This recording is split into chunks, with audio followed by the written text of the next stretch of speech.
Hassan, ni mkuu wa uendeshaji Agricom Africa Limited. Kwa kifupi, Agricom ilianzishwa mwaka 2009.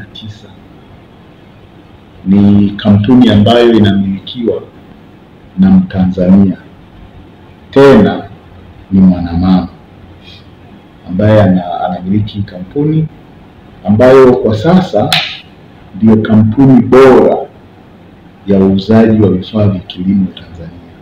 Ndio kampuni inayoongoza kati ya makampuni yote ambayo yanauza vifaa vya kilimo.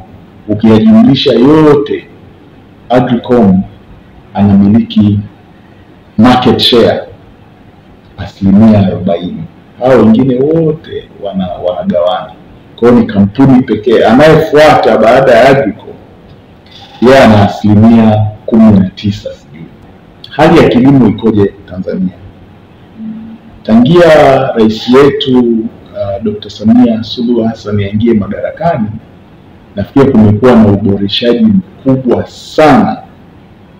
Kama tunavyofahamu, Wizara ya Kilimo iko kwa mtu ambaye anakipenda kilimo sana, Bwana Waziri Hussein Bashe. Kwa hiyo wamekuja na program mbalimbali, na moja ya program ambazo wamekuja nazo ni mnaona huu mradi mkubwa wa BBT, ambako serikali ina mpango wa kufanya kila wilaya kuwa na mechanization center, kwamba mkulima badala ya kwenda kuchajiwa gharama kubwa za ulimaji, sasa mkulima ana uwezo wa kaenda kwenye center ambayo inamilikiwa na serikali kwa bei ambazo zimepata ruzuku kutoka serikalini, subsidies.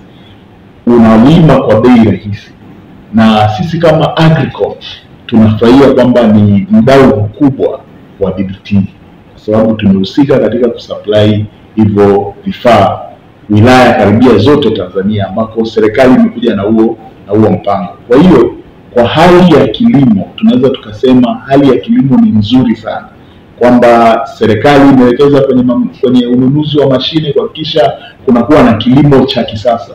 Rais aliyeko madarakani kwa sasa, mama yetu Samia Suluhu Hassan, amekuja na huu mpango ambao unafanya kazi.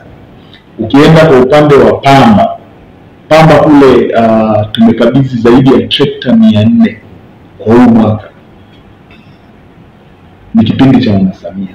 Lakini serikalini tumekabidhi zaidi ya matrekta, kwenye wizara sasa zaidi ya matrekta 100 tumeyakabidhi kule, na vifaa vingine vya kuvuna.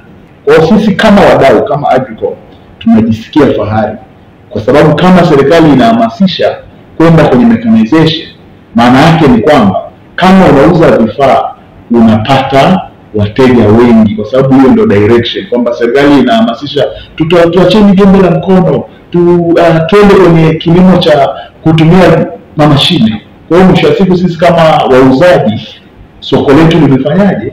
Limekuwa. Lakini tuna changamoto ndogo ndogo. Kimfano, changamoto ya hali ya hewa huwezi ukaicontrol.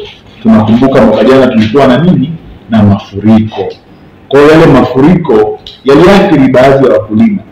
Sisi kama Agricom tunapofanya na wakulima, tunafanya pia na ushirika na mabenki. Tunafahamu kwamba wakulima hawawezi kununua vifaa kwa pesa ambazo zinauzwa. Trekta moja lina wastani wa kuuzwa, trekta dogo lina wastani wa kuuzwa milioni 42. Kwa mkulima kwa milioni 42 inakuwa ni ngumu, lakini tumeandaa utaratibu wa mabenki yanawakopesha wakulima. Kwa mkulima anakutana na changamoto ya hali ya hewa, kwa sababu anatumia ile trekta kulima, akilima akipata mazao anauza, analipa benki. Kwa hiyo akikutana na changamoto ya mazao kwa sababu ya ukame, kwa sababu ya mafuriko, tayari inakuwa ni shida kwa mkulima. Ina maana mkulima atashindwa kulipa. Akishindwa kulipa, benki na zenyewe zitaona ni hatari kuwekeza kwenye kwenye kilimo. Lakini changamoto nyingine ambayo tumekutana nayo mwaka jana ni bei za mazao. Bei za mazao zilikuwa ziko chini, tofauti na matarajio, na hii imesababisha wakulima wengi wakashindwa kuuza mazao yao kwa bei ambayo walikuwa wanaitaka, ili waweze kuongeza ununuaji wa vifaa. Kwa kama bei ya mazao ingekuwa ni nzuri, ina maana mwaka jana tungefanya vizuri zaidi. Kwa ni moja ya changamoto ambayo tunaomba mdau mkubwa ambaye ni serikali aweze kuona namna gani wao wakulima wanasaidiwa kupata bei za uhakika, kwa sababu mkulima anapoingia shambani akalima mahindi yake, alafu mwisho wa siku anakuja kuambiwa bei ni 600 ama bei ni 300, tayari unakuwa umemuumiza mkulima kwa sababu anashindwa kuuza anavyotaka. Mimi nafikiria wakulima waachiwe uhuru wa kuuza kwa bei wanayoitaka, kwa sababu kweli wamelima wenyewe, wameingia gharama wenyewe, muda wao na kila kitu. Kwa hiyo wakiuza kwa bei wanayoitaka, kitakachotokea ni kwamba watakuwa na nguvu ya ununuzi wa vifaa ambavyo wanavitaka.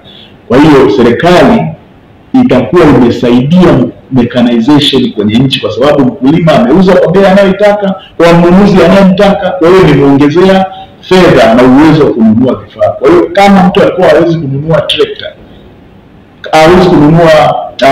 trekta, anajikuta anaweza kununua trekta kwa sababu ameuza mazao kwa bei nzuri. Kimfano mwaka jana, changamoto ambayo tulikutana nayo, idadi ya mkulima mmoja kununua trekta ilipungua kwa sababu bei ya mchele haikuwa nzuri, bei ya mahindi haikuwa nzuri. Kwa hiyo mwisho wa siku wakulima waliuza kwa bei ambayo haikuwapa faida, wakashindwa kununua matrekta kwa wingi, badala yake wakajiwekeza kununua pawatila. Kwa hiyo sisi mwaka jana tuliuza pawatila. Kama mnafahamu pawatila ni vitrekta vidogo, na huo ndio uzuri wa Agricom, kwa sababu Agricom tunachotaka kukifanya ni kutoa solution ya mambo ya mechanization kwa wananchi wote.